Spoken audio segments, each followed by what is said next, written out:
começar o Entrelaçadas, a sua dose artesanal de podcast. Oi, eu sou a Fernanda Frias e não basta saber fazer crochê, tem que saber fotografar, filmar, diagramar, editar e vender também.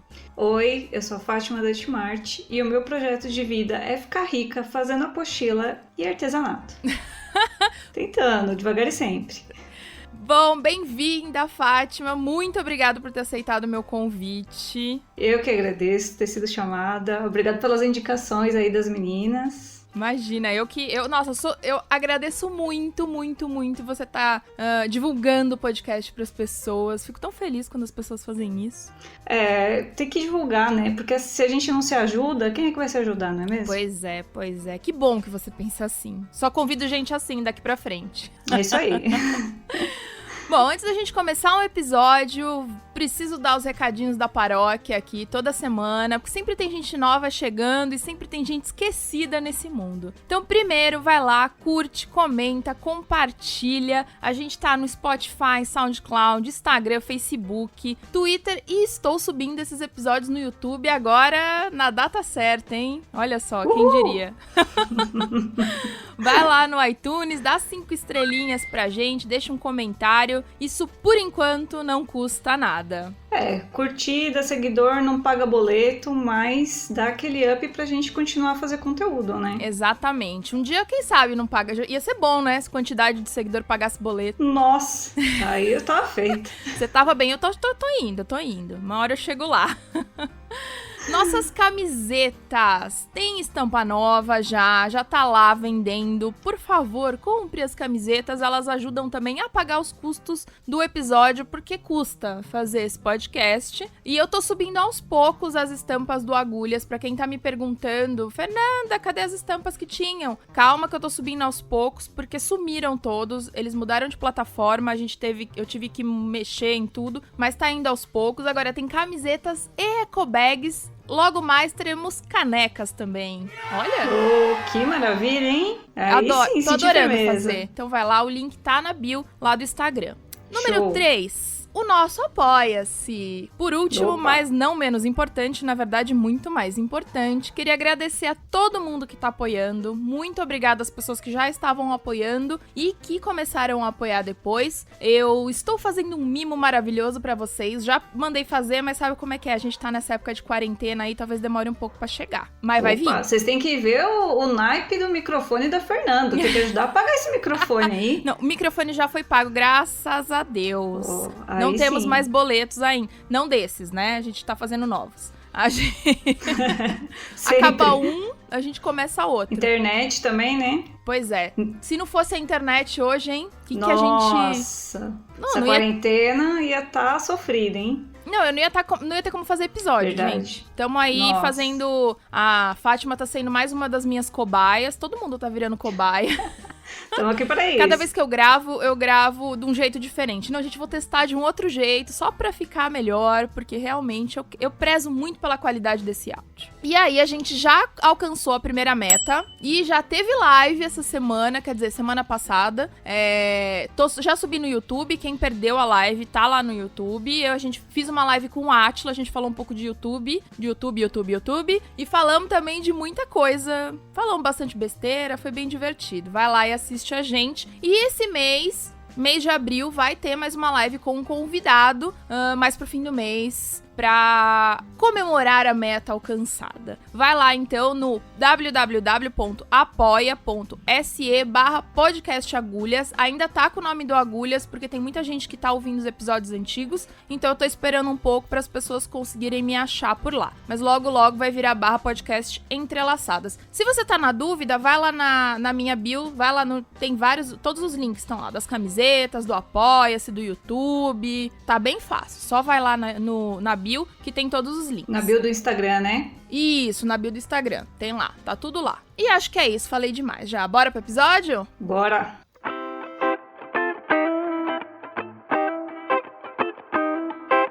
Bom, esse episódio vai ficar pra história, porque nós temos uma pauta de 12 páginas. A gente se empolgou só um pouquinho. Só um pouquinho, e isso porque foi só uma parte do assunto, hein? Não foi nem o assunto inteiro. Exatamente. Mas antes da gente começar, Fá, se apresenta. Tem gente que não te conhece, porque tem galera aqui do crochê, tem a galera aqui da costura. Se apresenta rapidinho aqui. Bom, para quem não me conhece, eu sou a Fátima, eu sou artesã responsável pela Timarte. A gente trabalha com projetos, né, apostilas para peças em feltro. Só que eu não surgi assim do nada, eu já trabalho com feltro há 12 anos, faz muito tempo. Quem vê esse rostinho aqui não dá nada, mas ó, tem chão isso aqui, viu? Lá no nosso Instagram, inclusive, tem toda a minha história que eu contei assim, e ficou bem bacana, inclusive todos os passos que eu já tive aí nessa caminhada. Já trabalhei com peça consignada, com eventos, com recorte de feltro, com curso presencial, maternidade, festa, nossa, tanta coisa que se eu for falar aqui vai ficar o episódio inteiro só falando as coisas que eu já fiz. Nossa, e assim, na Timarte eu tô há 3 anos, eu e o Diego somos sócios, o Diego não está participando hoje, mas... Ele fugiu, vou deixar claro aqui que eu convidei, entendeu? A pessoa que não quis, hein? Fugiu. Ele deu desculpa que não queria atrapalhar a gente, hein? Não sei não. Na Timarte eu sou responsável pelos arquivos, redes sociais, tirar foto, criar peça, fazer stories... trocentas milhões de coisas. Pouca coisa, hein? Tá precisando de mais algumas atribuições aí. Precisa de mais uns clones, né? O Diego, ele fica responsável por toda a parte tecnológica, né, do site. Ele que montou a loja, ele que faz a identidade visual também. Quando dá algum pepino que tem problema com senha, o site sai do ar, servidor, isso aí é tudo com ele, porque eu não manjo nada. Então a gente se divide aí, né? E praticamente a gente trabalha de segunda a segunda, 10 horas por dia aí, na produção de muito conteúdo. Bom, a gente vai falar de projetos digitais. A gente ficou, eu e a Fátima aqui, faz o quê? Umas 2 semanas que a gente tá conversando, tentando montar essa pauta. Por aí. E aí a gente viu que tem muita coisa, então a gente resolveu focar em uma das partes, que acho que na verdade é a parte mais complexa e que pra quem tá querendo começar é boas dicas que a gente vai dar aqui, que é essa parte mesmo do processo criativo e da produção, porque na verdade a gente tem outros momentos também, né? Tem a venda, tem depois formatos de se fazer, tem um monte de coisa que a gente talvez até vai falar um pouquinho hoje, mas não vai dar pra falar tudo, senão o episódio vai ficar com 52 horas. Já vai ficar com umas 3, provavelmente. A edição vai ter que trabalhar muito dessa vez. Vai. Edição vulgo eu. A equipe do Entrelaçadas. A equipe de uma pessoa só, mas ninguém precisa saber dessa parte. Vamos lá, primeiro, o que são projetos digitais? Quais tipos de projetos que a gente tem? Porque projeto digital, na verdade, é um projeto físico de entregue de forma digital. Então, é um projeto que, na verdade, as pessoas vão poder fazer na casa delas, né? E você pode vender pela internet sem depender, por exemplo, do correio, que tem uma grande vantagem aí. Sim, Plus tem a vantagem que você alcança muito mais pessoas, né? O projeto digital, resumindo de modo grosseiro, ele é como uma aula. Plus, você não tem que sair da sua casa para pagar, porque você pode pagar por cartão de crédito, enfim, internet é uma benção. E recebe na hora, né? Eu acho isso, cara. Eu acho tão legal. Ai, meu Deus, eu quero fazer esse projeto. Eu pago pelo cartão de crédito, em 5 minutos eu tenho ele na minha mão e já estou fazendo. Depende muito da loja que você compra, né? Sim, não, com Por certeza. exemplo, na nossa, assim que o pagamento é aprovado, você já consegue fazer o download. E tem muitas pessoas que enviam por e-mail, isso leva um processo, demora. Algumas pessoas não entendem isso, inclusive. Sim. Mas aí entra também no processo de entrega do arquivo, né? Entrega do projeto, que também é outro item. Outro assunto, para outro momento. Mas eu acho que tá uma dica, aproveitar uma dica bônus aí que nem tava na pauta, mas é isso. Se você for trabalhar com projetos digitais, procure plataformas que entreguem o projeto assim que o pagamento for aprovado, né? Acho que é muito complicado você achar uma plataforma que faça isso. Por exemplo, a maioria das artesãs utilizam o Elo7 ou Ilúria. O Elo7 não faz, né? Não tem essa opção no Elo7 e é um saco. Na nossa loja a gente usa o WooCommerce. Eu também. Ele tem essa opção de fazer o download automático, que é ótimo. Sim, eu tenho meu próprio site com WordPress, né? E aí eu uso o plugin do WooCommerce que vai fazer isso automaticamente. Mas enfim, a gente pode falar disso em um outro momento, mas isso é importante, né? Que se você for vender projetos digitais, por onde você vai vender. Mas antes de você começar a pensar por onde você vai vender, você tem que pensar em como fazer esse projeto. Sim, senhora. Bom, e aí a gente tem vários tipos, né, de jeitos de entregar, na verdade, esse projeto digital. A gente tem gente que entrega só uma receita escrita, a gente vai ter moldes, a gente vai ter gráficos, vídeos, pode ser fotos de passo a passo, a gente tem vários jeitos de entregar. E aí vocês podem perguntar, tá, qual que é o melhor jeito? E a minha resposta é depende, né? Depende do tipo de artesanato que você tá ensinando e depende do projeto. Eu acho que tem projetos que pedem algum tipo de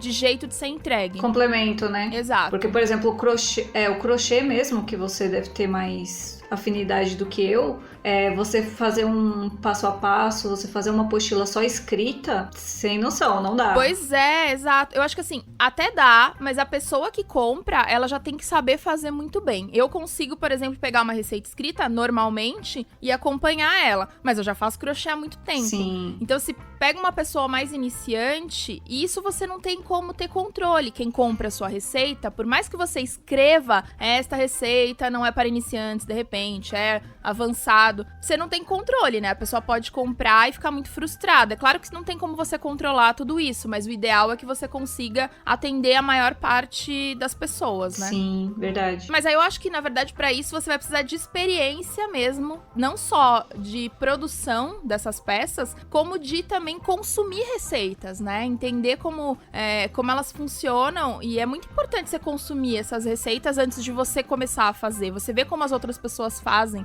ver os outros jeitos, ver se você entende, como que você entende. Isso também vai te facilitar a criar as suas próprias, né? Sim, você tem que ter alguns exemplos antes de começar, né? Até para você ver qual caminho que você vai seguir, qual que é a linha de raciocínio dentro do projeto, né? Então, por exemplo, as apostilas de feltro são totalmente diferentes das receitas de crochê. Então, o ideal é você ter uma noção, ver Sim. outros projetos para saber para onde que você vai, né? Exato. Eu acho que até mesmo dentro da própria técnica, depende também do produto, né? Que eu acho que tem produto mais... No caso, acho que do feltro sempre tem que ter um molde, né? Sim, sempre tem que ter o molde, porque você vai pegar o tecido bruto, né? E você precisa cortar a forma do boneco. Então, o molde, ele é essencial, assim. É uma das partes que não pode faltar. A mesma coisa com costura, né? Uma costura também, normalmente, ela tem que ter um molde. Quando a gente trabalha com a costura, também a gente precisa do molde. Agora, no crochê, a gente não tem molde, mas a gente tem gráficos, que não necessariamente... Pode-se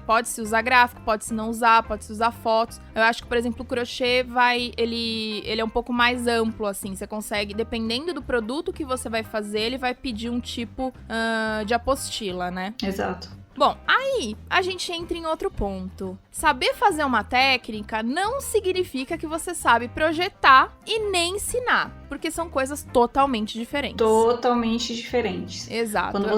Quando você vai fazer uma apostila, você precisa ter uma coisa chamada didática, que é saber transferir o seu conhecimento de maneira que a pessoa que vai receber aquela apostila, que vai assistir a sua aula, consiga absorver aquilo. Então, você tem que pensar, por exemplo, quem é a pessoa que está ali daquele lado, né? Por exemplo, eu já fiz aulas, acho que a minha primeira aula de feltro que eu dei, que foi presencial ainda, hein? Não foi nem apostila. Na minha cabeça, as pessoas sabiam colocar uma linha numa agulha. Pra mim é básico, tem um buraco ali, você vai colocar a linha ali. E não, na hora, eu fiquei chocada porque tinha pessoas que não sabiam, tipo, onde que eu tenho que colocar a linha na agulha? Meu Deus. Sabe assim? E são coisas que a gente não pensa, né? A gente só vê ali, é prática, aquela questão de prática, de experiência. Sim. E como um projeto digital você não sabe, aquilo que você falou, você não sabe quem vai comprar a apostila ali do outro lado. Então você tem que pensar em todas essas coisas. Como que eu vou transferir o meu conhecimento? Como que eu vou explicar isso de uma maneira lúdica, de uma maneira fácil, que a pessoa vai conseguir entender? Esse negócio que você falou de colocar a linha na agulha, eu dei aula uma vez pra era um rapaz, ele foi junto com a namorada fazer aula de crochê, e aí eu falei, eu não sei o que foi que eu falei, alguma coisa, pega o novelo, o fio do novelo. Aí ele me olhou com uma cara e falou, o que é novelo? Cara. Pra vocês verem, né? Então, assim, saiu com o cestinho, era uma aula de cestinho, mas foi bem mais difícil. Então, assim, não tô dizendo que também você tenha que cobrir todas essas pessoas, né? Fazer um projeto que, assim, ensinar a colocar a linha na agulha. Mas você tem que pensar que você vai ter realmente todos esses tipos de pessoas e que também você precisa conseguir passar essas coisas pra essas pessoas, que é diferente de fazer, né? Sim. Tem gente que faz o artesanato maravilhosamente bem, tem gente que é extremamente talentoso, habilidoso com a técnica, mas na hora de ensinar... Não tem paciência, acha que o outro já sabe. Exato. Tipo, isso aqui eu não vou explicar porque ele já sabe. Então, por exemplo, nas nossas apostilas, elas são super simplificadas, né? Porque, por vários motivos, elas são super simples, tanto que na descrição é aquilo que você falou. Eu já deixo explícito que tem que ter um conhecimento em costura. Só que eu não deixo essas pessoas totalmente desamparadas. Então, o que eu fiz? A minha apostila é simplificada, mas a gente tem blog, a gente tem YouTube, a gente tem conteúdo no Instagram que eu mostro desde o comecinho. O que é a linha, qual que é o tipo de linha, como que corta o feltro. Todos esses passos de iniciantes eu deixo aberto, eu deixo totalmente gratuito. Eles são complementares para quem comprar também a sua apostila, né? Isso. E você consegue atrair bastante público desse jeito, porque eles já conseguem ver a maneira que você ensina, a didática que você tem, e eles se sentem mais seguros para comprar o seu projeto, porque eles já entendem a forma com que você tá falando, né? Isso é bem importante. Não isso, eu acho isso ótimo. E se você não tem esse material complementar, você tem que pensar em colocar ele talvez no seu projeto de alguma forma. Talvez não todo, mas você tem que dar pelo menos uma base pra pessoa conseguir fazer. Não adianta você vender, o seu projeto é o molde, só isso, assim. A pessoa compra, baixa o molde, acabou. Não tem passo a passo. Ih, mas tem muito disso. Não, tem. Mas eu tô falando que tá errado. Exato. Mas eu acho que assim, então você tem que entender que primeiro você tem que saber fazer, depois você tem que saber ensinar e depois tem que saber projetar, porque você vai criar alguma coisa, né? Quando você vende uma apostila, você tá criando algo, você não pode pegar o da amiguinha e botar lá, certo? Ai, deixa eu ficar quieta. Não vamos entrar nesse assunto, porque a gente vai ter que ter um episódio só sobre isso, só sobre cópias, todas essas paradas aí. Uns 300. Vai sair uns 300 desse aí, viu? Porque assunto pra isso aí eu tenho. Então, né? Então, assim, o certo é você pegar lá, criar o teu produto, criar o seu projeto, e aí você vai ter que conseguir pegar ele e ensinar alguém a fazer. E não é ensinar estando do lado dessa pessoa. Você tem que ensinar isso à distância, sem estar ali do lado, gente. É muito difícil. O pessoal acha que, eu vou sentar ali, vou fazer o molde, vou escrever qualquer coisa que a pessoa do outro lado vai entender, e não é. Tem todo um processo, você tem que pensar direitinho no que você tá fazendo, né? São muitas habilidades envolvidas, é só isso que eu posso dizer, porque... Muitas. Além de você conseguir fazer o produto legal para as pessoas terem interesse em comprar, você vai ter que conseguir ensinar, né, e criar também, né? Porque tem gente que também é ótima em criar peças, mas não necessariamente também consegue colocar no papel ensinando, né? Ela fez, mas ela não sabe explicar como ela fez. Sim, tem bastante disso também. Meio freestyle. Eu faço aqui, ficou lindo. Como é que faz? Não sei, eu fiz. Fiz de olho. Tipo, faz bolo. Quem faz bolo, comida de olho, sabe? Faz tudo não consegue escrever a receita, a mesma coisa. Como é que eu vou reproduzir se eu não tenho uma receita? Nossa, igual minha mãe. Às vezes eu pergunto alguma coisa pra ela e ela fala assim... Eu falo pra ela, mãe, quanto tempo que tem que deixar no forno? Aí ela fala, quando começar a cheirar, você deixa não sei quantos minutos. Eu, como assim, mãe? Quando começar a cheirar? Ela, você vai sentir o cheiro. Eu, Ok. Cheiro de queimado, cheiro de... Tem que especificar. Tem que especificar direito, exatamente, né? Deixar todo passo a passo ali, porque senão a gente não consegue reproduzir. Eu na cozinha, se não tiver uma receita, eu cozinho muito bem, mas com receita. Sim, esse negócio de fazer de olho aí já me complica também. Bom, aí a gente tem mais uma dica, né? Então depois disso tudo que a gente falou, a gente tem uma coisa que eu já falei milhões de vezes em vários episódios, que é estude. Procure inspirações em todos os lugares. Porque a gente recebeu muita pergunta lá pro fim a gente vai ter responder todas as perguntas que a gente recebeu, mas muita gente fica na dúvida de, onde vocês têm tanta inspiração? Como é que vocês criam? Cara, é olhar pro mundo, é estudar, é buscar referência, né? Coisa que a gente fala em todo episódio, praticamente. Sim, e outra coisa é que, assim, você não pega referência só dentro da sua área, né? Exato, Você tem que pegar referência fora também, sair um pouco da sua caixinha, pegar a referência de outros lugares e adaptar pro seu conteúdo, né? Sim, não, porque senão você só vai estar fazendo mais do mesmo, né? Senão você só vai ser mais uma ali na multidão. E assim, se inspirar não é copiar, Sempre. Né? É uma coisa, outra coisa. Por isso que o legal de você pegar inspiração em outras áreas, tipo, que não sejam exatamente na sua, fica mais fácil pra você não copiar também, né? Sim, também tem isso. Você fica menos tentada a fazer um negócio igual porque não dá, né? Quando você tá em outra área. E eu falo em outra área, não é só nas áreas do artesanato, sabe? Não é tipo, eu que faço crochê, eu vou olhar as coisas da Fátima no feltro. Não, eu vou olhar moda, eu vou olhar pintura, eu vou um pouco além do que a gente tá acostumado ali do artesanato. Eu vou assistir um filme, eu vou olhar as cores de uma revista, sabe? Eu vou olhar uma estampa de alguma coisa, eu vou olhar pela janela e ver a paisagem, não sei. Essas coisas também dão inspirações pra gente. Então eu acho que estudar nesse sentido, eu não tô falando pra você se matricular em algum curso, nada, né? Mas assim, beber de bastante fonte e tá sempre inspirada. Eu acho que isso, eu mesma, às vezes no meio do dia eu olho o negócio e falo, nossa, isso me deu uma ideia, sabe? De repente vem alguma coisa. Sim, e assim, dentro da sua área, por exemplo, quando eu comecei a fazer os projetos, eu tava estudando marketing de diferenciação, que você vê que não tem nada a ver com artesanato, né? Mas tem. Você tem que adaptar, né? Você pega aquilo ali e você adapta. E outra coisa que eu fiz foi investir em comprar apostilas de outras artesãs, comprar apostilas e não pegar compartilhadas, né, em grupos de WhatsApp. Sim, vamos deixar bem claro. Fala de novo.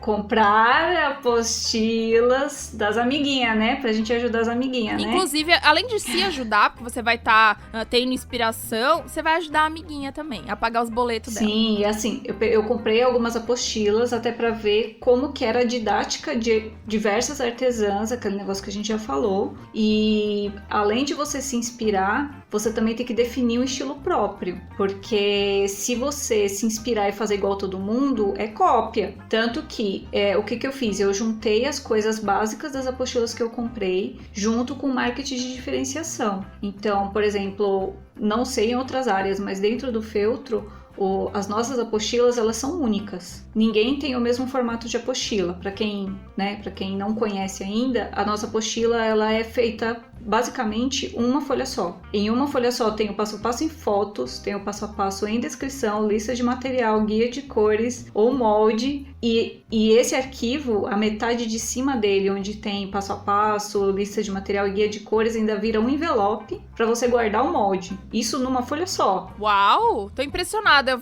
Saindo daqui, eu vou comprar um para poder ver como é isso aí. Inclusive, tem arquivo gratuito no nosso site para a pessoa poder ver, né, como que é a nossa didática antes de comprar. Legal. Isso daí também é um ponto interessante porque eu consigo a confiança, né, das pessoas. Mas sabe o que eu acho também?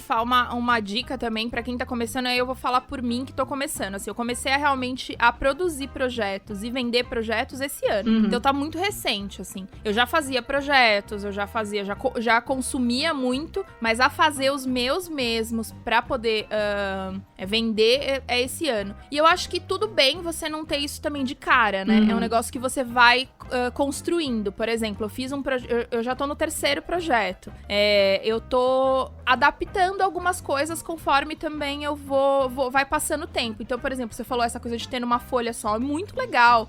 Facilita a gente a ter menos trabalho pra produzir, porque você tá resumindo, né? Mas é um negócio também que você leva muito tempo pra conseguir chegar nesse formato. Sim, eu já trabalhei com apostila antes, entendeu? Exato. Acho que antes de eu começar com recorte de feltro, eu já fazia apostila. E eu fazia nesse esquema de ter 100 folhas de foto e descrição, e assim, me levava muito tempo. Exato. Então, como eu comecei novamente um projeto que eu ia trabalhar só com apostila, eu quis otimizar meu tempo. Perfeito. Então, eu juntei a minha experiência, as inspirações que eu tive, o marketing de diferenciação, entendeu? É aquele negócio, estudo, inspiração, experiência, didática, Exato. pacotão aí. Mas eu acho que é isso, é só pra não assustar também todo mundo, você não precisa chegar já com isso, né?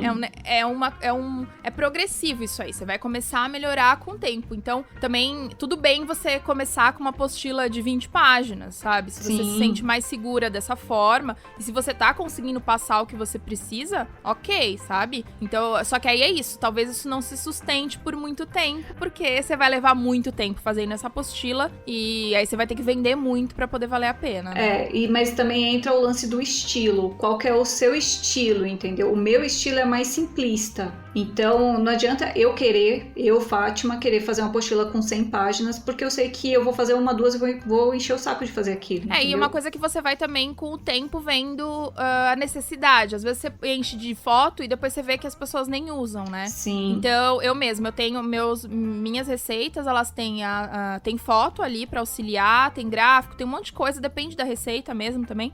E eu ainda faço alguns vídeos auxiliares que eu coloco no YouTube. Mas é porque eu gosto muito de fazer tudo isso, e eu acho que o crochê, às vezes, ele tem umas coisas mais complexas que precisam demonstrar especificamente sobre aquele projeto. Mas eu tenho pensado muito em como melhorar mesmo, melhorar no sentido não só de melhorar o projeto, como melhorar a minha experiência de fazer esse projeto, né? E eu acho que isso só com o tempo. E com o feedback das pessoas. Sim, isso também é muito importante. É bacana você perguntar o que as pessoas estão achando, porque às vezes na sua cabeça pode estar 1000 maravilhas e as pessoas estão, tipo, ou achando demais ou achando de menos. Então, você ter um feedback de quem tá comprando também é bem importante. Agora, eu tinha colocado aqui também uma outra dica. A gente já falou de ter seu estilo, né? De você definir um público também. Eu acho que isso também... A gente já falou disso em outros episódios de público-alvo. Volta lá e ouve, acho que é um dos primeiros do Agulhas. É importante também você saber pra quem você tá vendendo, né? O seu projeto. E aí tem a ver também com... Não só com o tipo da apostila, mas e sim com o tipo do produto. E até com o tipo de apostila, porque se seu público for um público mais velho, que usa menos tecnologia, talvez você não vá ter, sei lá, vídeos e fotos interativas e coisas assim. Eu tenho, no meu caso, a pessoa compra, ela baixa um QR Code, sei lá, tem gente que não sabe nem o que é QR Code, né? Então você tem que tomar cuidado com isso também, mas eu acho que isso também é assunto para outro podcast. As nossas apostilas, elas são simplificadas porque o meu público não é qualquer artesã. O meu público são as artesãs que já sabem costurar e que estão ali no dia a dia da correria e que precisam de algo que seja rápido e fácil. Porque você comprar uma apostila, por exemplo, você pegou uma encomenda de 100 lembrancinhas e aí você pega uma apostila que tem 100 páginas, você não vai olhar aquelas 100 páginas. Você precisa de uma coisa que seja mais dinâmica, que seja mais rápida, porque você tem pouco tempo. Exato. Então, por exemplo, o meu público-alvo são essas artesãs. Não que só essas artesãs que compram, mas o meu projeto foi desenvolvido para elas.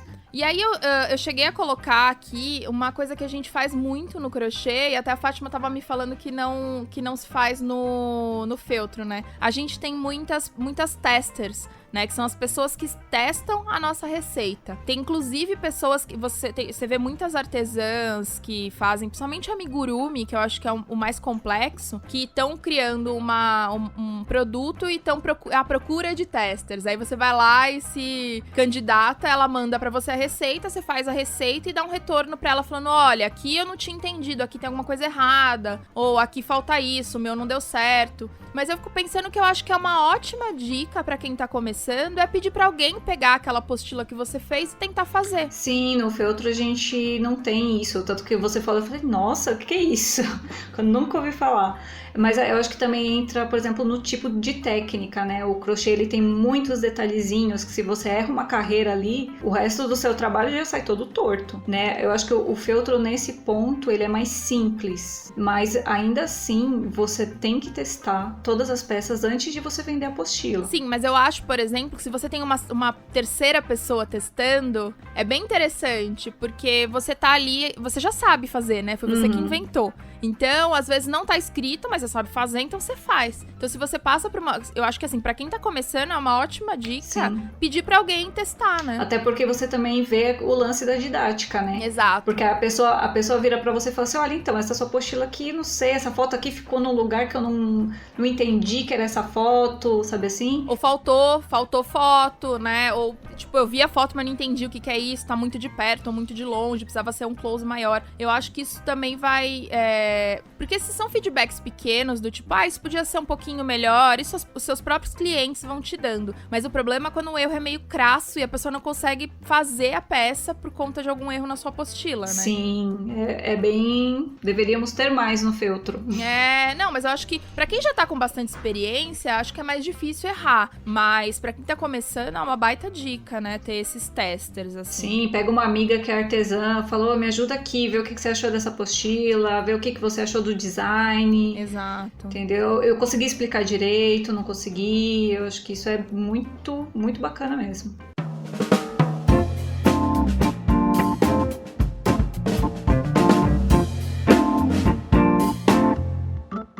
A gente já tinha falado que a gente tem vários tipos de projetos, vários jeitos de entregar esses projetos, e acho que a gente podia passar um por um, mais ou menos, e ir falando um pouquinho sobre as particularidades, os desafios de cada um, pra ajudar um pouco também quem tá pensando em fazer isso. Então, por exemplo, a gente tá falando dos moldes, a gente tem eu acho que o grande problema do molde pra mim é sempre a escala. Tamanho, né? Tamanho, exato. Dá impressão até da pessoa, né? Porque você fala, sua peça vai ficar com 15 centímetros, mas se ela imprimir direito, né? Sim, também tem isso e assim, nunca vai ficar exatamente com o mesmo tamanho que você colocou ali, tanto que a gente sempre coloca tamanho aproximado, porque, por exemplo, aqui no meu vetor, no meu projeto, ele tá com 10 centímetros, mas dependendo da quantidade de enchimento que você coloca dentro da peça, também vai muda. ficar um pouquinho menor, então é sempre assim, esse tamanho aproximado, né? E também do tamanho que a pessoa imprime, né? Porque se a impressora ajusta automaticamente alguma coisa ali, né? Já aconteceu com todo mundo isso. Imprimir alguma coisa e não sair muito bem do tamanho que era pra sair, né? Tudo bem se for um pouquinho maior, um pouquinho menor. Acho que esses pequenos detalhes talvez não façam tanta diferença. Mas se você tem, por exemplo, várias folhas de molde, imagina se a pessoa imprimir cada uma de um jeito. Principalmente aqueles moldes que eles têm que se encontrar, né? Sai metade numa página, metade da outra. Exato. É complicado mesmo. O seu, você não tem tanto esse problema que você faz tudo numa folha só. Sim, eu trabalho só com 2 tamanhos de peça, né? Que é 10 centímetros, que é o padrão nosso. E agora eu tô fazendo de 15 centímetros também, mas eu sempre tomo esse cuidado de não dividir, por exemplo, o molde no meio, sabe? Eu tento colocar tudo na mesma folha, até pra não ter esse problema de ficar uma folha de um tamanho e uma folha de outro. Eu, por exemplo, eu já consumi bastante projeto, assim, de costura, né? Bastante projeto que tem molde de costura. E, às vezes, a gente tem bastante... A costura já normalmente é maior. É uma coisa, sei lá, uma bolsa, alguma coisa maior. E você tem que sempre imprimir em várias folhas, juntar várias folhas. E, pra mim, esse sempre foi, eu acho que a parte mais complexa desses arquivos com molde. Pra pessoa produzir, eu fico imaginando que deve ser bem difícil pra que quem receba, imprima e consiga coincidir tudo, né? Aí você tem que ter uma parte à parte na apostila explicando como que você vai imprimir, como que você vai unir essas 2 páginas, né? Exato. Mais o item. Pro crochê, a gente não tem muito molde, na verdade não tem muito não tem molde, a gente não usa molde pra fazer o crochê, mas essa coisa da escala também é bem importante de se colocar no projeto, né? A escala, o tamanho, que também depende muito, e nesse caso não é só do material que a pessoa tá usando, mas também do ponto da pessoa, né? Cada pessoa tem um tipo de ponto no crochê. Então, a mesma receita com o mesmo material pode ter tamanhos diferentes. Então, isso também é importante colocar, porque sempre tem aquele pentelho que vai falar, mas você falou que ia ficar desse tamanho e ficou de outro. Pensando nisso, é importante de você descrever essas coisas. Eu acho que tudo que você puder descrever é bom num projeto, né? Deixar mais claro, às vezes eu prefiro ser redundante do que não ter informação para algumas coisas. Verdade. Então, desde da lista de material, material ali, desde o tamanho, da escala. E aí no crochê a gente usa bastante gráfico, que não só o gráfico com aqueles pontos de crochê mesmo, né, os gráficos mostrando os pontos, mas também gráficos para outros tipos de técnica que hoje tá se usando muito, que é as técnicas do fio conduzido, do C2C que a gente faz, que aí é quase um gráfico de ponto cruz. Que também é uma apostila digital, né, também. Fazer gráficos de ponto cruz também é um jeito de uma apostila pra se vender. E aí, uma coisa que eu achei interessante, que eu tava fazendo no meu último projeto, era um gráfico de C2C, onde eu colocava as cores. E eu vi uma artesã falando sobre o gráfico que ela fazia de ponto cruz e de não colocar só as cores no gráfico. Porque tem a coisa da tela, né? Cada tela vê a cor de um jeito. Então, pra mim, o que pode ser amarelo, pra você tá meio esverdeado, né? E aí a pessoa pode se confundir. Então ela pintava o quadradinho, colocava um símbolo no quadradinho também, pra pessoa identificar pelo símbolo. E aí tinha a legenda. E aí isso ajuda também pessoas que são daltônicas, né? A conseguir também ler seu projeto. Porque essa coisa de cor é um negócio também que sempre pega, né? É super complicado. E assim, por exemplo, no feltro.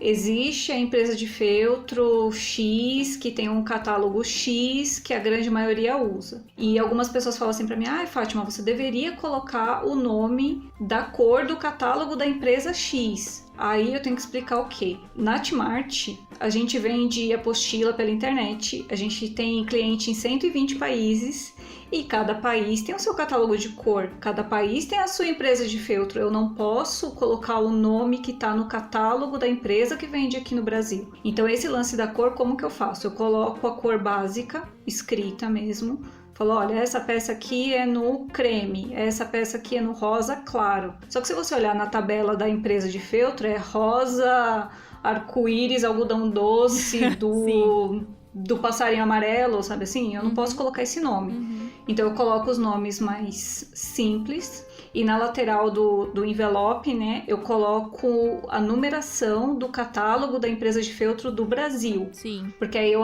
consigo atender esses dois tipos de público, o nacional e o internacional, porque eu sou chique, né, bem? Um dia eu chego lá também. E assim, também tem o lance que quando a gente se pega muito numa marca, a gente vai acabar fazendo propaganda sem estar recebendo por isso. Com certeza. Não é mesmo? Porque a gente não está sendo patrocinada por nenhuma marca. Podia. Então, podia. Mas eu podia. Não estamos, né? Eu não vou recusar, não. Aí também vai de você ver o que você quer, o quanto você quer facilitar também pra pessoa que tá fazendo o projeto, né? Quanto mais informação você dá, mais fácil vai ser pra ela, mas também é mais custoso pra você, porque você tá levando mais tempo, né? Mas assim, você vai fazer esse projeto uma vez só e vai vender várias vezes. Sim. Então é melhor você colocar essa informação já na hora que você tá montando o arquivo, do que você ficar recebendo trocentos e-mails, fazendo a mesma pergunta e ter que responder trocentas vezes. Por isso que essa coisa de você colocar o máximo de informação que você conseguir escrever, o máximo de redundante que você conseguir ser é melhor, porque senão é isso que você falou. O que você vai receber de mensagem, não entendi isso, não entendi aquilo. E você vai ter que ficar respondendo, né? Ou a pessoa nunca mais vai comprar de você. Sim, exatamente. Mas isso é experiência também, né? Como tudo nessa vida. Como tudo na vida. A gente, com o tempo, vai entendendo. Também pra você não ficar com uma apostila de 100 páginas, porque você vai querer escrever tudo, né? Mas isso que você deu lá no começo, quando você falou aquela dica, é muito boa, né? De você ter dicas gerais abertas pra todo mundo. E aí só as específicas mesmo pro projeto, que é só pra pessoa que compra mesmo, né? Sim, tipo, por exemplo, os meus bichinhos. Todos eles têm o mesmo corpo e têm a mesma marcação de perna. E a marcação da perna é super complicado de você explicar na parte escrita. Então eu já fiz um vídeo, coloquei no YouTube, dentro da apostila eu coloco, faça a marcação conforme explicado no YouTube. E aí o mais legal é que ela já fez uma vez, ela já viu esse vídeo, próxima apostila sua que ela comprar, ela já sabe fazer, né? E aí vai ficar até mais interessante pra ela continuar comprando suas apostilas. Sim, tem cliente nossa que compra e já nem olha mais o que tá escrito, já olha pro molde e fala, já sei fazer isso aqui, entendeu? Bom, aí a gente tem as receitas escritas. Eu acho que assim, até dá pra qualquer artesanato meio que ter uma receita escrita, só uma receita escrita. É claro, o feltro tem que ter um molde, né? Mas seria, sei lá, molde, receita escrita, talvez já desse conta. Sim. Mas eu não sei, eu acho que a receita escrita, ela é meio que uma obrigação de ter em todas as apostilas, mas ela não necessariamente vai ser lida. Nossa, eu ia falar isso.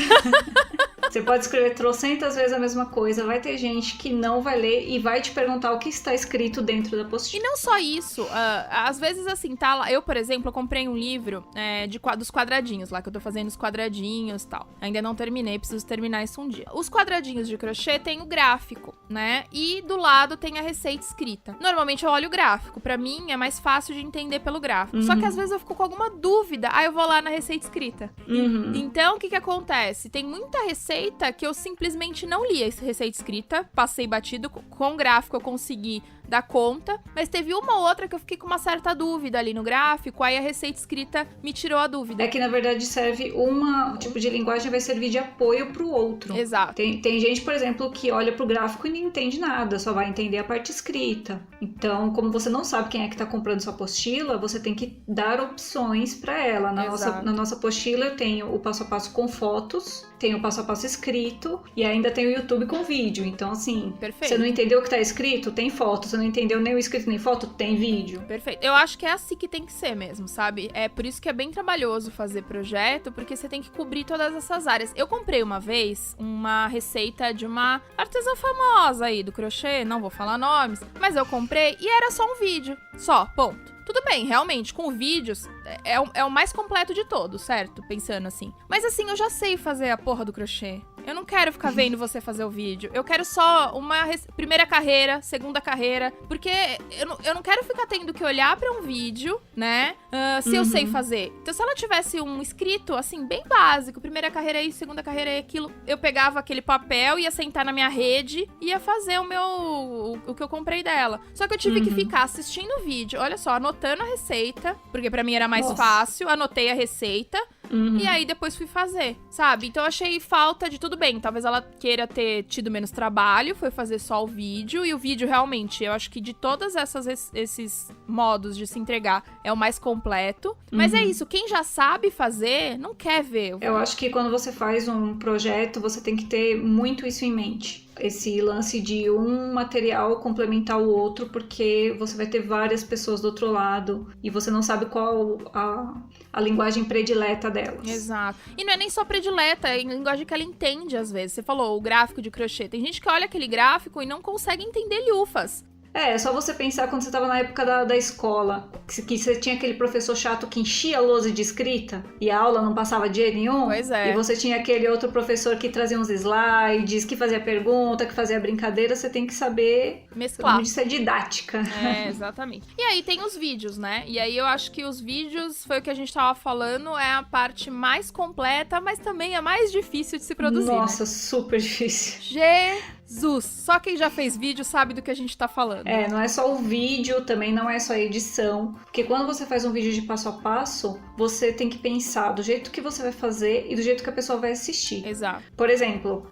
quando eu faço as minhas gravações de vídeo, a câmera do meu celular, ela fica literalmente na minha cara. Porque eu quero que a pessoa que tá assistindo tenha a minha visão da peça. Sim. Que ela saiba onde é a minha direita, onde é a minha esquerda. Mas tem vídeo de passo a passo que a pessoa vira a câmera ao contrário. Então você vê de frente, você não sabe se tá de ponta cabeça, se não tá de ponta cabeça. São os detalhezinhos. A pessoa precisa conseguir acompanhar como se ela estivesse fazendo aquilo. Como se aquelas mãos fossem as mãos dela, né? Exato, exatamente. Eu acho que isso é o básico. E aí você coloca a câmera na sua cara, na sua frente, e na hora que você vai costurar, você esbarra no celular, aí o celular cai, aí ele treme, aí ele sai de foco. Aí você olha pela tela, você não tá enxergando direito. Quando você vai olhar pra sua mão sai de fora do foco, você tem que voltar pra dentro da câmera. Gente, nossa, gente, é muito complicado. Eu já perdi gravações porque eu fiquei olhando pra minha mão e não fiquei olhando pra câmera e tava sem foco. E se você fica olhando só pra tela, você não consegue fazer direito, parece que você não sabe fazer o que você tá fazendo, porque tem o delay da tela. Sim, aí a agulha não vai no lugar certo, os pontos saem tudo torto, aí você pensa, nossa, vão achar que eu não sei costurar. Exato, Mas não é que eu não sei costurar, gente. Então assim, acho que o primeiro ponto é toda a parafernália que você tem que montar pra fazer esse vídeo, né? Porque a gente não tem, até tem alguns equipamentos próprios pra essas coisas, mas são caríssimos, né? Que a gente não tem condições de comprar ainda. Um dia teremos. Ainda. Mas um tripé legal, pra uma câmera boa,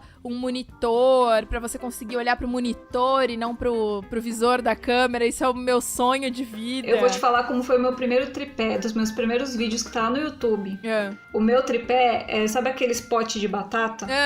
Que ele vem naqueles rolos de... Sim, a Pringles. Essa aí tudo bem, a gente pode falar. Patrocina nós. Por favor, manda umas batatas. Eu fiz um buraco assim em cima, um de cada lado, de maneira que o celular encaixasse pra eu poder fazer os vídeos. Esse era o meu tripé. Porque assim, tem muita gente, por exemplo, que não grava, fala assim, eu vou gravar só quando eu tiver um tripé. Eu vou gravar só quando eu tiver uma câmera. Então desiste, né? Começa com o que você tem. Começa com o pote de batata, com o celular que tem. Se o celular não é bom, pede o do marido, pede o do primo. Eu acho que é isso. Você tem que fazer com o que você tem e adaptar. A gente é rainha da gambiarra. Nó, total. Aproveita, né? Faz um tripé com o que você tiver em casa, uma luz com o que você tiver em casa, desde que você consiga demonstrar aquilo que você quer ali no vídeo. Mas eu acho que vídeo é bem importante em projeto, né? É bem importante. E quando você for gravar vídeo, mesmo que você não tenha aquela iluminação perfeita, vai pra perto de uma janela num dia de sol. Pronto. Exato. Você já tem iluminação. Bota uma cartolina branca, né? Não coloca o fundo estampado, porque senão a pessoa não vai nem ver a sua mão, não vai nem ver o que você tá fazendo, porque vai confundir com a estampa do fundo, entendeu? Eu mesma faço bem basicão. Cartolina, celular e a luz da janela. Acabou. E é uma ótima dica pra foto também, não só vídeo, né? Sim. Porque além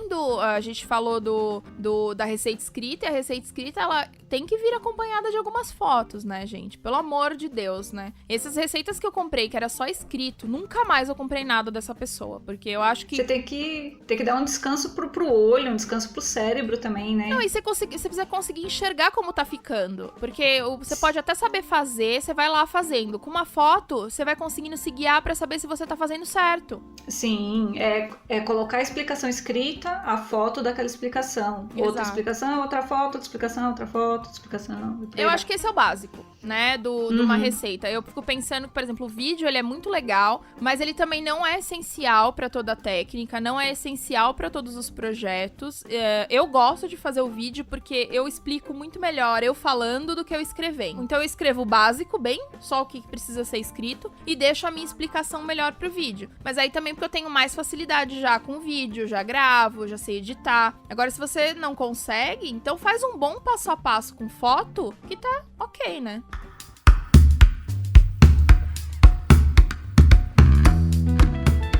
Depois de tudo isso que a gente já falou de fazer esse projeto, você ainda tem a pós-produção, né? Produziu tudo, você precisa o quê? Arrumar tudo isso numa linda apostila, diagramar, editar, ver a venda depois que você tem que fazer. Tem tanta coisa depois disso tudo que a gente falou. E tem o antes, né? Que você teve que criar também o projeto. Planejar, fazer o planejamento, fazer pesquisa de tema, pesquisa de imagem. Eu acho que pra gente poder separar mais ou menos um passo a passo de como seria um projeto digital, né? Uma apostila digital. Acho que a primeira coisa é o projeto, né? Você vai ter que... envolve, tipo, toda a sua criação dele, sua ideia, sua pesquisa. Aí você, beleza, teve a sua ideia e fez um projeto, deu certo. Esse é o primeiro passo. Sim, que envolve várias coisas. Sim, Esse primeiro passo aí tem bastante coisa nesse passo, tá bem resumido.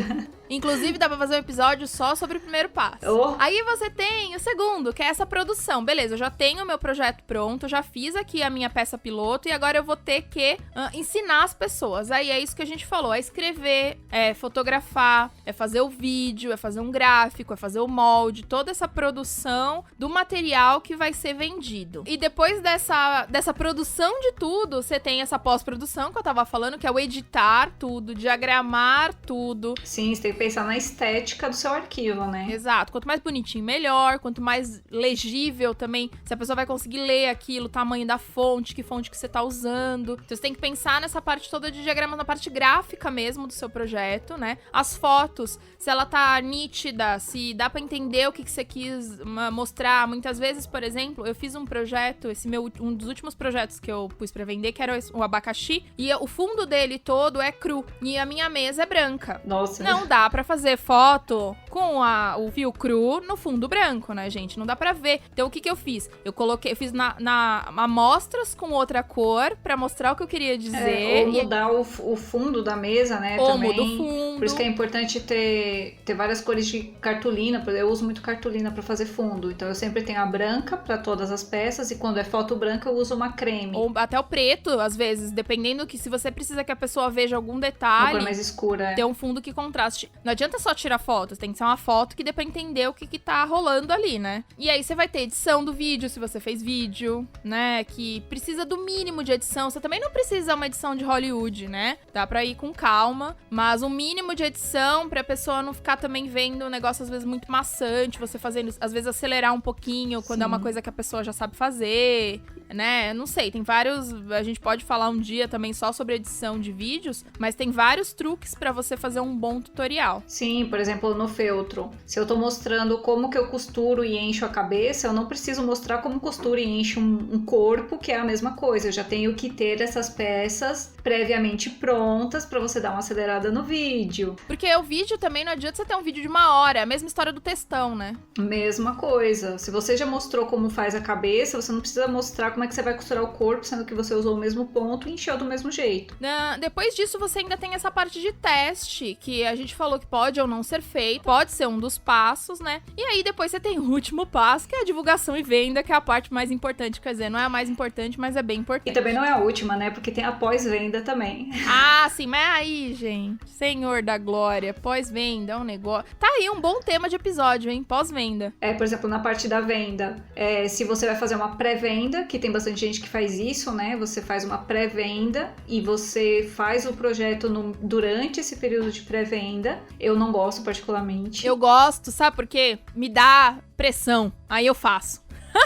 Mas eu vou te falar que eu tô há 3 meses enrolando pra uma apostila, que as peças já estão prontas aqui, que o pessoal tá me cobrando pra caramba, que eu ainda não fiz. Então faz uma pré-venda. Pronto, tá resolvido. Tá resolvido. Bom, então a gente falou muito. Já temos umas 5 horas de episódio aqui. Já deu pigarro. E ainda não falamos nem 1/10 do que precisava ser dito. Não né? mesmo. Mas aí, eu acho que é um bom começo pra quem tá procurando como começar. Então, eu acho que ouve o episódio, anota umas coisas e depois manda e-mail pra gente aqui falando o que mais você gostaria de saber, qual assunto mais a gente deve aprofundar. Que aí eu e a Fátima voltamos aqui para falar. Se vocês gostaram da Fátima, só se vocês gostaram, tá, gente? Se não, deixa pra lá. Opa, e apoia o podcast aí pra Fê poder pagar meu cachê, né? Porque senão... Isso, tá pensando que é o quê? Que o negócio aqui é de graça? Tô pagando, gente. Mentira. Mas manda pergunta pra gente, fala sobre o que mais vocês querem que a gente aprofunde, que a gente faz um episódio só sobre isso, que eu acho que esse foi também pra dar uma visão geral do todo, né? A gente nunca tinha falado ainda sobre isso, então a gente foi tentando levantar as partes mais importantes. Mas aí a gente colocou lá no Instagram a nossa caixinha de perguntas para as pessoas perguntarem. Primeiro a gente vai responder os nossos queridos apoiadores. Muito obrigado, apoiadores. Apoia que a gente responde aqui, depois a gente abre para as perguntas de todo mundo. A Amanda perguntou o seguinte: como é que é o processo criativo para os projetos? A gente teve várias perguntas desse tipo, mas a Amanda é apoiadora, então eu escolhi a dela. Sim, então assim, quando você vai começar um projeto, a primeira coisa que você tem que fazer é definir um tema. E isso depende muito do seu público. Por exemplo, se o seu público, você trabalha com artesãs que fazem peças de maternidade. Então você vai ter que pegar um tema, por exemplo, que esteja em alta na maternidade, decoração, para montar o seu projeto. Mas assim, por exemplo, no meu caso, quando eu vou fazer um projeto, a primeira coisa que eu faço é buscar o máximo de imagens possíveis e imaginárias na internet. Mas eu pego essas imagens para quê? Não é para eu copiar, é para eu ter... Pra você se inspirar. Exatamente. O que eu faço? Você vai pegando um pedacinho de cada, né? Mistura tudo, bota o seu estilo em cima, porque também eu acho super bacana quando a artesã, por exemplo, no nosso caso, a gente tem uma identidade. Então, todos os nossos bichinhos têm o mesmo formatinho. Eu adoro. Você bate isso. o olho, você sabe que é nosso, entendeu? E aí, e é super difícil fazer projeto quando você tem um corpo padrão, por exemplo. Então, você tem que pegar várias imagens e transformar aquelas imagens dentro do seu padrão. Até pra você não sair do seu estilo, né? Para as pessoas continuarem olhando pra aquilo e vendo que aquilo é seu, né? Sim, e parece que não, mas é super difícil. O meu caso é um pouco mais caótico, assim, sabe? Eu não tenho tanto um passo a passo. É meio assim, tipo, eu costumo pesquisar muito, olhar muito. Eu queria muito usar macramê. Às vezes eu tenho umas coisas assim. Eu preciso usar macramê. O que eu posso fazer com macramê e crochê, sabe? Então eu tenho, às vezes, não é necessariamente um tema, mas é uma ideia do tipo, este projeto eu quero usar macramê, ponto. E aí, a partir dali, eu vou construindo em volta. Que é meio parecido, né? Você ter um ponto principal, você escolhe alguma coisa e dali você vai construindo em volta. Isso foi o que você falou, você ter suas características. Então, eu sempre procuro alguma coisa mais que tenha a ver com decoração, porque eu sou arquiteta, designer, então eu sempre penso alguma coisa que eu posso usar em casa, que tem uma cara mais moderna. E aí você vai botando a sua cara naquilo e aquilo vai se transformando e virando o seu projeto. Eu ainda não tenho uma característica assim, tipo, as pessoas olharem e falarem, esse projeto é da Fernanda, mas eu acho que é um negócio que demora muito pra você conseguir, né? Sim, nossa, eu demorei quase 10 anos. Ó lá, então eu tô em tempo ainda. Não, é muito difícil você chegar num estilo e falar assim, é esse estilo que eu vou fazer. É legal realmente você ter um estilo, pras pessoas, pensando até em marketing, né? Sim, porque, por exemplo, tem muita gente que usa minha foto, tira minha logo, só que as pessoas olham e elas já sabem que a foto é minha porque eu tenho um estilo, e isso é bem bacana. Mas eu acho que, assim, uma dica pra quem tem dificuldade, talvez, em começar no processo criativo é isso. Procura um ponto de partida, seja um tema, seja no meu caso foi uma técnica, ou seja uma peça, tipo, eu quero fazer uma almofada, ponto, sabe? E aí dali você vai conseguindo criar, mas eu acho que, né, parte de alguma coisa e vai atrás de mais referências, foi o que você falou, vai na internet, procura não pra copiar e sim pra se inspirar, não só na internet, filme, série, livro, né, coisas que tenham a ver com o assunto, e aí você vai conseguindo também fazer esse misturado aí, criar tua peça, né? A Mariana Munhoz perguntou, qual parte é mais difícil de todo o processo de fazer projetos digitais? Bom, tem duas partes, né? A primeira parte é você ver as pessoas compartilhar suas apostilas. Porque assim, nossa, é sério. A gente tá aqui faz mó cota falando sobre isso e a gente não falou nem de metade do processo. Então assim, você trabalhar com um projeto digital, à primeira vista, parece que é uma coisa muito fácil. Tipo, é só um arquivo. E não é. Não, o processo do antes do arquivo e do depois do arquivo e durante do arquivo é muito grande, né? Muito grande. E aí você tem todo aquele desgaste. Você passa semanas fazendo um projeto pra pessoa pegar aquele arquivo e sair compartilhando, fazendo bondade com o cookie alheio, sabe? A minha coluna sabe o que eu sofro aqui na frente desse computador, entendeu? E aí as pessoas distribuem na internet pra ajudar as amiguinhas, só que não tá me ajudando, porque eu também pago meus boletos, sabe? É uma questão de você respeitar. Todo mundo tem seus boletos pra pagar, né? Exato. Aí, tipo, é muito fácil você sair compartilhando, né? Fazendo bondade com o cookie alheio, né? Sim. E o segundo ponto, assim, pra mim, eu sou mais do manual. Eu gosto muito de fazer a costura, de fazer a peça. E sentar pra mim na frente do computador e ficar mexendo, vetorizando, montando arquivo, eu detesto essa parte. Nossa, eu detesto. Eu já tentei passar pro Diego, já tentei passar para outras pessoas, mas como sou eu que monto a peça, eu tenho que estar ali vendo se tá certo. Eu já tentei explicar pro Diego como é que monta o molde, mas começa a me dar um nervoso porque ele não faz do mesmo jeito que eu. Nossa, ele fala, sai que eu faço. Sai que eu vou fazer esse negócio. Só que assim, na hora que eu sento na frente do computador pra montar o arquivo, dá vontade de fazer caminhada, dá vontade de fazer exercício físico, dá vontade de comer, dá vontade de capinar um lote, menos de fazer o arquivo. Essa parte pra mim é muito complicada. Nossa, eu detesto. Mas tem que fazer, né? A gente não faz só o que a gente gosta, né? Eu não sei, pra mim, assim, o mais difícil é tudo. É só isso. Pronto, acabou. Próxima pergunta. Próxima pergunta. Não, cara, porque no meu caso, eu já gosto muito de fazer a parte da vetorização, sabe? Eu gosto muito de fazer a parte... Eu sou bastante do gráfico também, né? O meu problema, minha maior dificuldade é parar.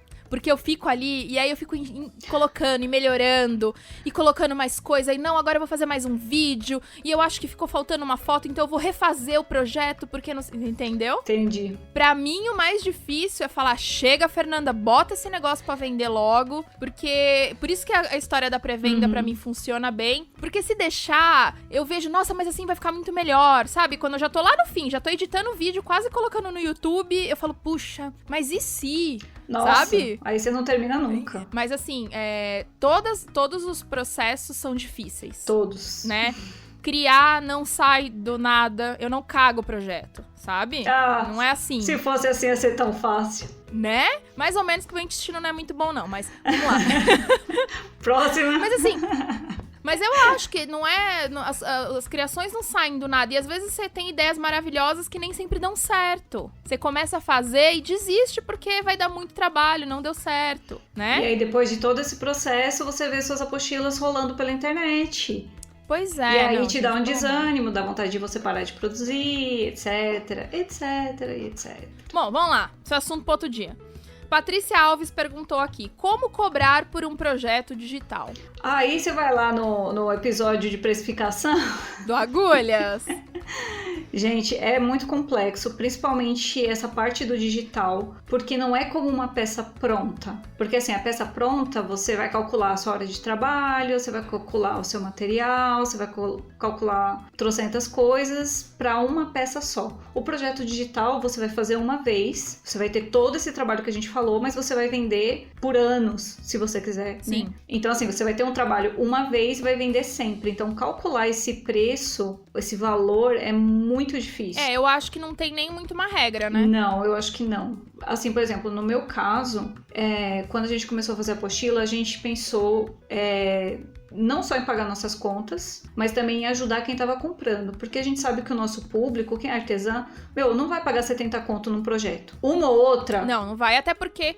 uma ou outra. Até porque você tem que olhar também o mercado, né? Sim. Quanto que as pessoas estão cobrando pelos projetos? Não adianta nada você falar, beleza, meu projeto vale R$300. Vale até mais às vezes, gente. Sim. Tem projetos que são trabalhosíssimos e valem muito. Mas é isso. Infelizmente, a pessoa não vai pagar e... Então não adianta você colocar esse preço que você não vai vender, né?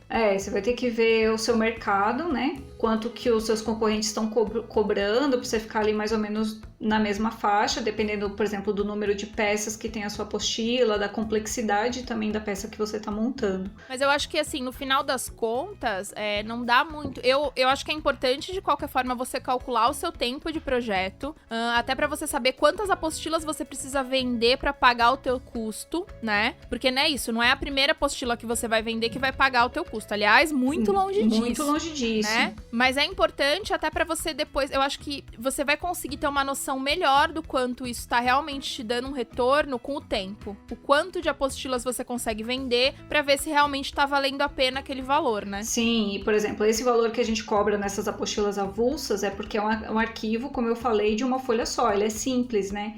Então, assim, você tem que ver também a complexidade do seu projeto. E uma coisa, assim, que eu percebi, porque eu não comecei a fazer apostila agora, eu já fiz apostilas há muitos anos atrás, uma coisa que eu senti muita diferença é quantidade de projeto. Quanto mais projetos você tiver, você vai ter melhor vai ser a sua renda no final do mês. É como se você entra numa loja, isso também vale para peça pronta, não só para arquivo. Você entra numa loja e tem 2 pares de sapato. Você vai olhar e vai falar, ok, tchau. Você não... Sim, mesmo que eles sejam maravilhosos, Você né? não vai se dar o trabalho. Agora, você entra numa loja que tem 100 pares, que você vai poder sentar ali e escolher, a sua chance de vender vai ser muito maior. Por isso que quando então... você tá começando, é mais complicado mesmo. Eu mesma, se você entrar na minha loja, eu tenho 2 projetos só, porque eu comecei agora, né? Não dá também pra você esperar ter 30 projetos pra começar a vender. Não. Também vai aos poucos. Mas, e eu fui olhar o preço que tá mais ou menos as pessoas vendendo e pus pra vender, e vamos ver, né? Eu acho que no começo é investimento, Sim. né? Mais investimento do que ganho pra quem tá começando a fazer projeto, porque peça você ainda consegue receber meio que já na hora, né? Você vendeu ali e tal, mas o projeto não. Mesmo se você vender 1, 2, 3, ele ainda não pagou suas horas. Sim, né? Só que assim, tem o lado bom do projeto, que você não tem tanto gasto quanto nas peças prontas, né? Tudo tem o seu lado bom, o seu lado ruim, né? Aí a Dona Retalhos, Ana B. Joana, elas perguntam o seguinte: tenho dificuldade na formatação. Que programa usar para texto, ilustração e fotos? Aí, pra complementar, a gente tem uma pergunta da Thalita, que ela perguntou a mesma coisa. O desenho das peças, primeiro você faz à mão e depois vetoriza? Qual é a melhor ferramenta? Muita gente ficou com dúvida com relação a ferramentas que a gente usa. Quando eu comecei lá, muitos anos atrás, as apostilas da época, como que elas eram feitas? Elas eram desenhadas no papel, eu desenhava ali o meu molde no sulfite, eu digitalizava e vendia aquilo, com o traço da caneta Bic, entendeu? Era o que tinha na época. E aí começou esse lance da galera começar a vetorizar, porque no computador, quando você vetoriza um molde, ele fica mais bonito, ele fica com o traço certinho, por mais que, por exemplo, a pessoa não vai editar aquela imagem porque ela não, o molde é aquele ali que ela tem que usar, fica bonito. E facilita pra você também a refazer outros moldes. Então você consegue, por exemplo, copiar, colar, modificar apenas e não começar do zero novamente, porque você consegue modificar aquele arquivo. No meu caso, eu prefiro já fazer tudo no computador, por conta desse lance que você falou. Eu fiz o primeiro corpinho, coloquei uma roupa, não gostei. Eu tiro, copio e colo outra roupa em cima. Onde eu faço isso? Eu faço no Illustrator. O Diego que me ensinou, e eu assim, tô há 3 anos com esse programa e eu apanho desse programa. É aquela parte que eu não gosto. Mas assim, por exemplo, tem muitas pessoas agora que estão fazendo esse serviço. Você faz o seu molde, manda pra essa pessoa vetorizar pra você. Então você não precisa necessariamente saber mexer nesse programa, né? E tem o Corel também, né? Tem o Corel, que muita gente... Eu apelidei ele de Corel Droga. Nossa, eu também detesto. Porque eu não gosto. Ele trava muito, ele dá muito erro e você perde muito arquivo. Eu já perdi muito arquivo no Corel. Eu trabalhava muito mais em Corel antes. Ele é um pouquinho mais... Ele parece mais didático no começo. Então, pra quem tá começando, talvez o Corel seja mais amigável. Pra quem ainda não tem muita habilidade com os programas da Adobe, né? Illustrator, Photoshop, eles são mais complexos. Você olha e assusta mais. O Corel, ele é um pouco mais amigável pra quem tá começando. Então, também pode ser uma boa opção o CorelDRAW ou o Illustrator. São programas pagos, né? Mas você tem alguns arquivos, você tem alguns programas que são gratuitos também, que são muito parecidos com esse. Aí é só você pesquisar, você vai achar um monte. Mas qualquer programa que possa vetorizar vai te ajudar muito. Ou você pode fazer isso que a Fá falou. Você desenha na mão, manda pra alguém vetorizar, a pessoa te manda e aí você só vai ajustar na hora de pôr ali na folha, escrever e tudo mais. Eu uso o Illustrator pra tudo, mas pra diagramação tem o InDesign também. Esse eu não conheço. Também é do pacote Adobe. Ele é mais específico para diagramação, que ele tem ferramentas próprias de diagramação, a margem, a distância das coisas, mas o Illustrator faz muito bem. Agora, se você não tem muita familiaridade com essas coisas, eu acho que não tem problema nenhum você começar num Word mesmo, gente. Botar foto, texto embaixo, foto, texto embaixo, tá tudo bem. Minhas primeiras apostilas foram assim, foi no Word que eu fiz. Desde que a pessoa consiga entender o que você tá passando, o próprio Word resolve bastante. A gente hoje em dia tem o Canva também, que é um programa gratuito, é um site, ele tem a versão Pro, mas ele tem a versão gratuita. Então você vai lá no canva.com, entra lá e lá você consegue, inclusive, fazer apostila. Você vai conseguir pegar uma A4 e ir montando. Você não vai conseguir vetorizar o teu arquivo, mas para montar essa diagramação, que foi o que a Ana perguntou, que ela tem bastante dificuldade de foto, texto, para quem não tem familiaridade com os programas, ele resolve bem, né? Agora, quem já quer ir um passo além, começa a ir atrás de tutoriais mesmo. No YouTube tem de usar o Illustrator, usar o Photoshop ou até o próprio InDesign. Eu uso Photoshop e Illustrator. Eu uso só Illustrator. O Diego já manja mais de Photoshop. Eu já não curto muito. Por exemplo, as minhas fotos... Mas aí como é que vocês fazem com as fotos? Eu edito no Instagram. Olha só. Eu tenho um perfil fechado só para edição de fotos. Então eu tiro foto com o celular, edito dentro do Instagram. E a montagem de fotos eu ainda uso o layout do Instagram. Eu faço tudo dentro do Instagram. E vídeo... Porque o Instagram é ótimo para isso, né? O editor deles é maravilhoso, assim. A logomarca eu coloco no aplicativo InShot. Diego me ensinou como fazer no Photoshop, já deixou o negocinho pronto aqui pra eu só jogar a foto e salvar. Porque eu não sei nem modificar o tamanho da foto. E vídeo eu faço também tudo no celular. Gravo no celular, edito no Filmora Go, no aplicativo Filmora Go, ou no InShot também. Olha só, como eu já tô mais acostumada com os programas, eu já tenho todo o pacote da Adobe e eu utilizo desde o Photoshop para editar foto, o Illustrator para fazer e o Premiere para editar os vídeos. Mas aí é isso que eu falei, isso já é um nível de quem já quer trabalhar com isso mais profissionalmente. Mas isso não quer dizer que o meu arquivo é melhor do que o da Fátima, por exemplo, porque no final das contas, a estética final é que conta, é aquilo que você colocou, né? Não é porque eu tô usando um programa bom que vai ficar bom, né? Exatamente, a didática é muito importante aí. E aí teve muita gente que perguntou sobre inspiração, sobre criatividade. A gente teve a Juliane Benatti que perguntou de onde você tira tanta inspiração. A Kelly Lambert perguntou como surge a ideia e desenhos nessa cabecinha. Bom, a inspiração, ela vem dos boletos, né, que a gente precisa pagar, né? Eles inspiram bastante a gente, assim, não vou mentir não. Que é aquela força, assim, que faz a gente sentar pra vetorizar os boletos chegando, né? Brincadeiras à parte, mas não tão brincadeiras assim. Não é brincadeira, não, é verdade. Eu gosto do que eu faço. Então, assim, eu gosto da parte de criação e eu gosto muito de fazer uma peça só de cada. Eu detesto fazer mesa de produção, quando você tem que fazer a mesma peça igual 100 vezes, eu odeio essa parte. Eu também não. Eu gosto de fazer também não gosto. Uma peça só de cada. Então, eu me dei muito bem com a apostila porque eu faço a criação, faço só a peça uma vez e acabou. Não preciso fazer mais aquela peça de novo. Sim. Então, eu me identifiquei muito. Uma vez entre aspas, né? Porque às vezes a gente tem que fazer várias vezes até acertar, né? Sim. Só pra deixar claro, porque as pessoas ficam achando que a gente faz uma vez e já acerta. Fazer uma vez pra sair bonitinho pra tirar foto da apostila. Entendeu? Isso. Mas então, eu me dei muito bem com os arquivos digitais por conta disso. Porque eu gosto do processo de criação, sabe? Tem gente que não gosta de criar, então não vai se dar bem com uma apostila. Às vezes não é nem só não gosta, tem um pouco mais de dificuldade e Sim. precisa exercitar isso mais, né? E não é que não sabe fazer, gente. Todo mundo sabe fazer tudo, tá? É questão de exercício. Então eu acho que lembra daquilo que a gente falou lá no começo, de estudar e buscar inspiração, que isso vai ajudar muito a você ter mais criatividade pra poder criar. Inclusive, nós temos um episódio do Agulhas que fala sobre criatividade, vai lá e ouve, que vai ajudar também, tipo, a tentar, a você fazer alguns exercícios pra poder ser mais criativo, porque todo mundo é criativo, não vem com essa de que eu não sou criativa não, que é sim, só falta estudar um pouquinho, né? E ter um pouquinho de paciência também, né? Porque nem tudo sai bom de primeira. Sim, exatamente, você vai ter mais facilidade com algumas partes, né, e menos com outras, e como tudo na nossa vida, Tô né? 3 anos aí fazendo as apostilas da Tmart, ainda tô apanhando do Illustrator, 3 anos. A Artesiana perguntou qual conhecimento básico pra criar uma apostila. Bom, eu acho que assim, o ponto básico, na verdade, é o lance da didática que a gente praticamente falou o episódio inteiro. É você, além de conhecer a sua técnica, saber o que você está fazendo, é saber como ensinar isso. Eu acho que esse é o ponto primordial. Eu acho que tudo que a gente falou, na verdade. Mas sim, não adianta nada você ter um bom projeto se você não consegue ensinar. Eu acho que saber ensinar realmente é o ponto principal, porque às vezes um projeto super simples, mas bem ensinado, né? O ponto vai fazer toda a diferença. É o ponto de partida. Se você não sabe vetorizar, mas você sabe ali, você já tem o seu molde ali, você manda pra alguém vetorizar. Você não precisa aprender a vetorizar.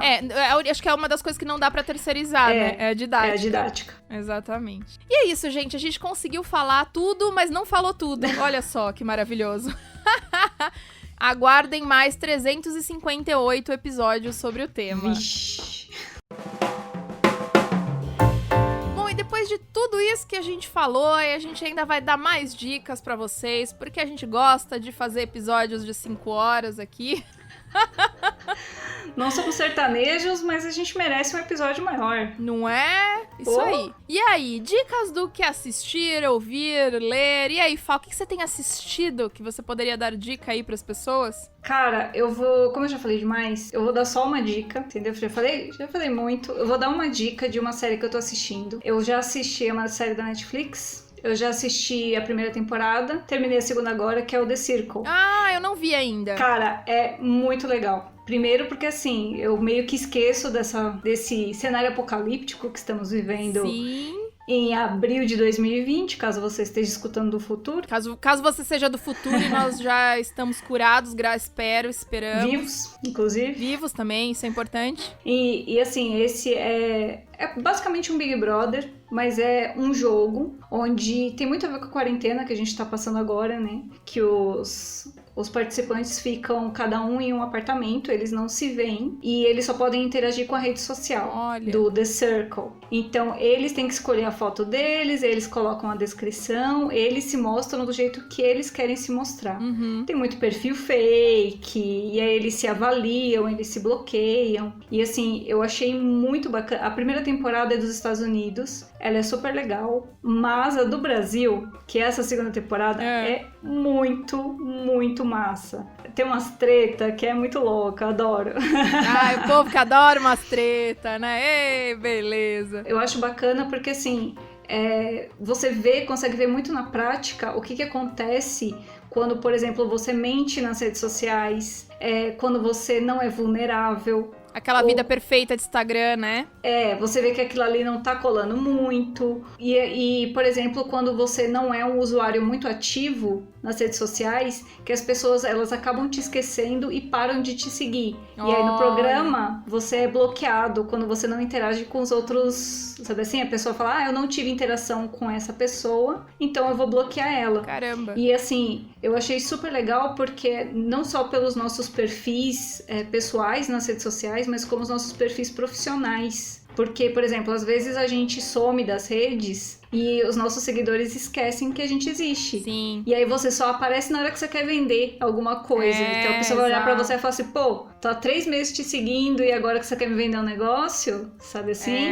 Meu, essa série é muito bacana porque te faz pensar muito nisso. Eu tava vendo também alguma coisa pra indicar e eu tô querendo assistir. Tem uns filmes na minha lista, tá? Umas coisas mais sérias. Tem uma galera falando bastante de uns filmes aí que tá rolando. Mas eu não sei, a gente já tá num momento tão complicado, né? Eu tô precisando tanto dar risada só, na verdade, já... Quer dizer, tem umas coisas que faz a gente rir aí, mas rir de nervoso, né? Mas eu queria algumas coisas mais, assim, mais leves, tá? Eu tenho assistido muito, eu já falei acho que faz umas 3 semanas que eu tô falando da série que tem na Amazon, que é o Psyche, que é bem engraçada, mas já falei dela. É que tem 8 temporadas, né? Então tô assistindo ainda. Mas entrou na Netflix a temporada nova do Mandou Bem.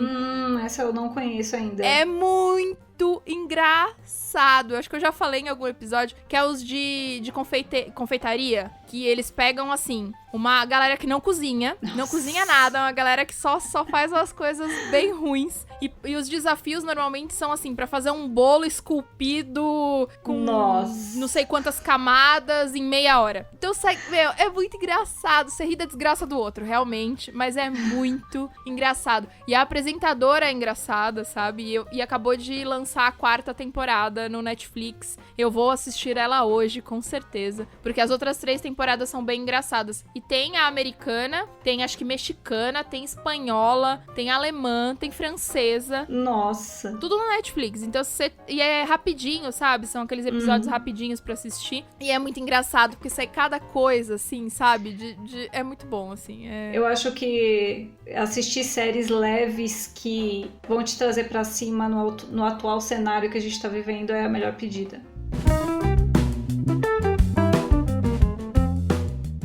Mensagens e recadinhos dos nossos queridos ouvintes. Queridos, muito obrigada por todas as mensagens que vocês estão enviando. Continuem mandando lá pro meu e-mail, que é o podcastemtrelaçadas@gmail.com, ou pode deixar também comentário lá no Instagram, mandar DM. A gente tá lendo todos os recadinhos, tô anotando tudo. Muito obrigada a todo mundo que tá interagindo. Vamos ler aqui o da Dani Redflower. Ela falou o seguinte: que coisa linda você chamar a Crochêland. Foi assistindo ela que eu segui em frente no crochê e cheguei até aqui. Adorei esse podcast. Obrigada, Dani. Eu acho que esse episódio com a Bru foi ótimo, que é o episódio sobre ficar em casa. Sim, eu ouvi. Quem não ouviu, ouça, porque tem bastante...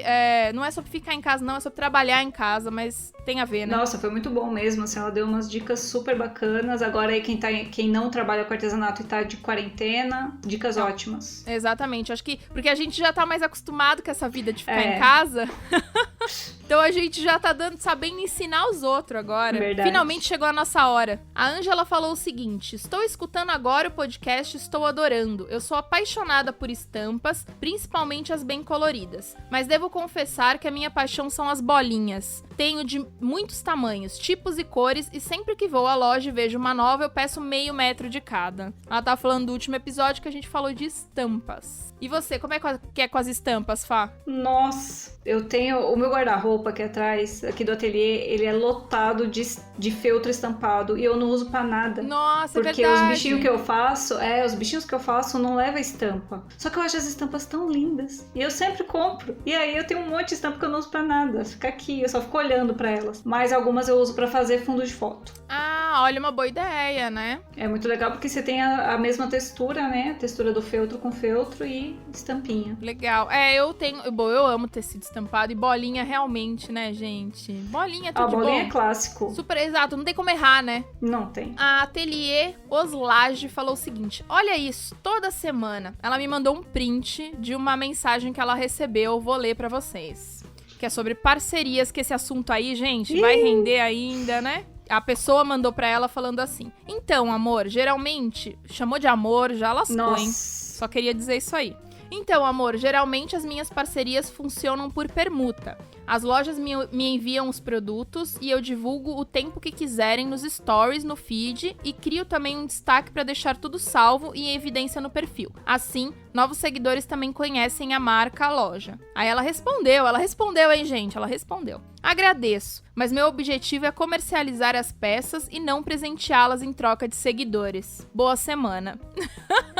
Então, esse negócio de parceria é complicado, porque assim, tem um pessoal que vem me mandar parceria no direct que dá vontade de chorar. Principalmente, sabe o que vem muito pra mim? Mãe de criança que quer as minhas peças. E aí eu olho pro Diego e falo assim, eu nem vendo a peça, a pessoa nem leu o meu perfil pra saber o que eu vendo. Não é o mesmo público que o meu, porque eu vendo pra artesãs, ela vende pra mães, sabe? Parceria, eu vou te falar, é complicado, viu? Aí ela ainda respondeu aqui, ela complementou pra mim e falou, seguidor não põe comida na mesa. Realmente, né, gente? Não põe. Eu acho que assim, é importante, eu acho que tem algumas parcerias que podem funcionar. Conseguir seguidor é um negócio importante pra gente também, porque são potenciais clientes. Mas é isso, né? Tem que ver se os seguidores vão ser realmente potenciais clientes. Sim. Foi isso que você falou. Não adianta nada você mandar pra ela uma peça e você vai conseguir um monte de seguidora, que é um monte de mãe, mas que não são artesãs e vão te seguir pra quê, né? A última parceria que me enviaram no direct era de uma página de gastronomia. Uau! Oi? Nossa, mas assim, a página tinha quase 500 mil de pessoas. Mas não é o mesmo público. Pois é. Sabe? Tipo, que isso tem a ver? Eu vou vender apostila pra pessoas que querem saber receita de comida. Não faz muito sentido, gente. Quando vocês proporem uma parceria, vocês têm que pensar, é o mesmo público-alvo? As duas pessoas vão sair ganhando? Sim, por favor, né? Tem que pensar muito bem esse negócio de parceria. Mas aí. eu acho que assim, eu acho que dá pra... Aquilo que a gente falou, acho que eu quero fazer um segundo episódio de parcerias, ou até um terceiro, um quarto, contando algumas coisas que deram certo, porque eu acho que pode dar certo sim, mas é isso que você falou, tem que saber olhar pros dois lados, tem que ver se o público é o mesmo. Então dá pra dar certo, mas eu acho que realmente a maioria é essas cagadas que a gente recebe. Maioria é furada. Corre que é cilada, Bino. É isso, gente. Acabamos esse episódio de 38 horas. Finalmente. A voz ficou até o final, hein? A Fátima tá quase sem voz aqui já. Falou, Fernanda, pelo amor de Deus, nunca mais me chame pra isso. Tô vendo isso nos olhos dela aqui. Não. Da próxima vez eu vou preparar melhor aqui as cordas vocais, porque eu não tava preparada pra tantas horas, não. Pois é, a gente fala muito, né? Mas é que é um assunto também que ainda tem mais o que falar, na verdade. Se a gente for ver, a gente ainda poderia ficar aqui mais umas várias horas falando. Com certeza. Bom, muito obrigada, Fátima, por ter aceitado. Muito obrigada por ter participado. Espero que você venha outras vezes. Viremos. Viremos é ótimo. Quem sabe a gente não convence o Diego de vir da próxima vez? Quem sabe, né? Quem sabe. Até pra falar dessa parte que ele faz, né? Sim, olha, quando a gente for falar sobre plataforma de venda, é ele que faz o episódio. Você não vai nem participar. Não, eu só vou ficar assistindo só. Tá certo. Então é isso, gente. Muito obrigado e beijo até segunda. Beijo até segunda.